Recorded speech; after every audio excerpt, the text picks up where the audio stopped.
The key here is it's what you just said, and it's that there's a partnership across multiple providers that's Yeah, needed, for right? sure. There's no one solution that's going to be the end all be all to all of this. It's picking the right combination.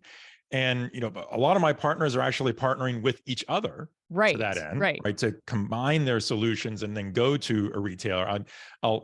I want some specific ones because I know some of these, a lot of our customers view this as a competitive advantage, right? So I don't want to give away too many This of is their them. secret sauce. I know some of the partners are, Specific yeah. one. Yeah. I mean, I'm sure some of our partners, they're in the chat, they'll speak up here and offer some examples for themselves. But I think that's the key thing. The key thing is, I might be using one provider for my primary supply chain management tool. I might have another one that looks at my forecasting. And then I might have a third that's specifically analyzing all of this data to figure out what my optimal price point needs to be. Sure. And they're all working together because they plug into the same platform. Right. So at the end of the day, one of the keys is, right, do you have the right platform that all of these things can plug into and work together? And that, I think, is where the big advantage comes in for retailers that have an eye to look at this forward enough to say, I need the right mix of partners with the right solutions to bring in so I can accomplish all these things and not worry so much about, do I need to just find the one partner that does it all? Yeah.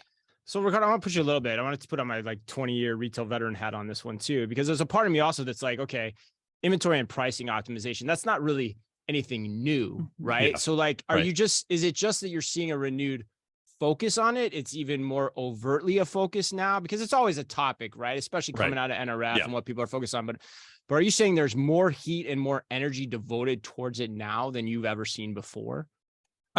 Pretty much. Yeah. I mean, that's, one of my takeaways from this NRF was this sense of back to basics, right? Back to my business basics on how am I optimizing things from an overall business point of view versus what's the next shiny object that maybe customers will catch their eye and will get them in the store.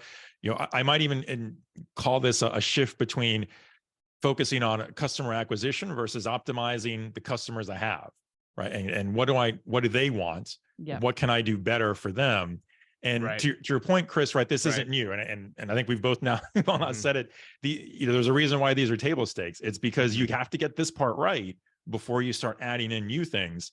And there's been improvement in the tools. Maybe is the other way to look at this. Right. The AI has gotten better. There are more machine learning has been trained on this now. So there are new solutions that if you supply them all your data around your historical customer purchase data, they can come together and give you much more reliable and narrow in the scope on where to optimize the price and what changes to make at the right time, where maybe before you were kind of had a little bit of a gut instinct around it with some of the tools. Now it's a little bit more precise, a little more scientific around it that gives you that extra efficiency.